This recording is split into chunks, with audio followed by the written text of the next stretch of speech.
నమస్కారం అండి. నా పేరు వరలక్ష్మీదేవి. నేను లక్ష్మీ వెంకటేశ్వర ట్రస్ట్ సభ్యురాలనండి. అలానే ఈ గోమాతలో కూడా లీడర్ గా గుప్తా సార్ నన్ను జాయిన్ చేశారు. నేను గోమాత ట్రస్ట్ లో జాయిన్ అయ్యి 1 year అయిందండి. 1 year అయినాక గుప్తా సార్ నాకు కొంచెం ఇంకా నాలాగే ఇంకా చాలా మంది గ్రూపులు చేయాలి, మీరు ఇంకా ఎంతో చాలా గ్రూపులు చేస్తారని చెప్పి నాకు అవకాశం ఇచ్చారండి. నేను ఈ గుప్తా సార్ నాకు చెప్పడం బట్టి నేను ఒక 10 మంది గ్రూపుల్ని నేను చేశానండి. గోమాత అంటే ఇప్పుడు గోవుని రక్షించడం అది మన బాధ్యత అండి. మనతో పాటు మన పిల్లలు కూడా మనం అలవాటు చేయాలి. గోవుని ఒక్కసారి మన ఇంటికి వచ్చిందంటే మనము ఎక్కడికో వెళ్ళి పెట్టక్కర్లేదండి. ఇంటికి ముందుకు వచ్చిన గోవుకి ఒక్కసారి గోగ్రాసం పెట్టామనుకోండి, మళ్ళా మన ఇంటికి మనకు గోవు మన ఇంటికి వచ్చి మరి మనల్ని అడిగి మరి పెట్టించుకుంటదండి. గోవుకి అంత అభిమానం ఉందండి మనం అంటే.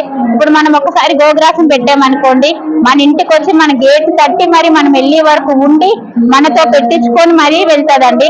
అంత అభిమానం ఉన్న జంతువు గో అండి. మేము చిన్నప్పటి నుంచి వెళ్ళి మేము ఆవుళ్ళు ఉన్నాయి, మా నాన్నగారికి అందరికీ ఉన్నాయండి. మేము ఆవు దగ్గర ఉండి చేసిన వాళ్ళమే. ఒక్కరోజు మా నాన్నగారికి కనిపించకపోతే ఆవు కళ్ళల్లోంచి నీళ్ళు వచ్చి ఆవుకి అంత అభిమానం ఉంటదండి.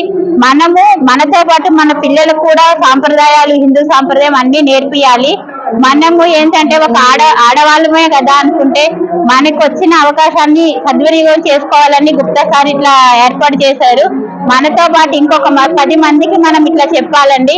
చెప్పి అందరికీ కూడా ఈ గో సంరక్షణ దాంట్లో పాల్గొని ఇంకొక 10 టీములు చేయాలి. ఇప్పుడు అధ్యక్షురాలుగా ఉన్నారు, మళ్ళాసారి వాళ్ళ టీం లీడర్ అవ్వాలి, ఇంకొక 10 టీములు చేయాలి. అట్లా ప్రతి ఒక్కరు కూడా గో సంరక్షణ దాంట్లో జాయిన్ అవ్వాలి. ఒక 10 మంది అయ్యారండి, 20 టీంలు, 30 టీంలు, అలా 100 టీంలు అవ్వాలి. ప్రతి ఒక్క సభ్యులు కూడా గోమాత సంరక్షణకి పాటుపడాలని నేను మనస్ఫూర్తిగా కోరుకుంటున్నాను. మన